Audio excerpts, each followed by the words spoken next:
Step 2. Following the money. Todd loved boasting about how he managed the HOA's finances, but something seemed off. The annual fees were steep, way higher than those in similar neighborhoods, yet the common areas were in disrepair.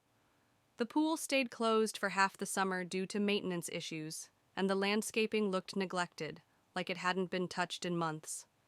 I decided to investigate.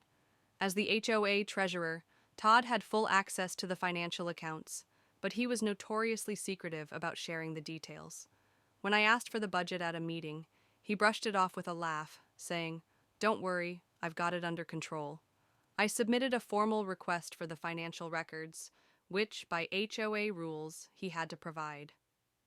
Weeks passed with no response. That's when I started talking to the neighbors.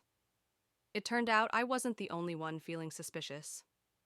Over a dozen homeowners had tried to get access to the budget over the years, only to be ignored. One neighbor claimed Todd had used HOA funds to put in a new patio at his house, while another swore he saw Todd's kids at the community pool during its maintenance closure.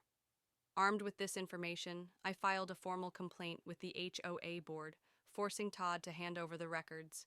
He tried to stall, but I wasn't about to let this slide. Step 3. Building the case. When Todd finally handed over the financial records, they were a disaster.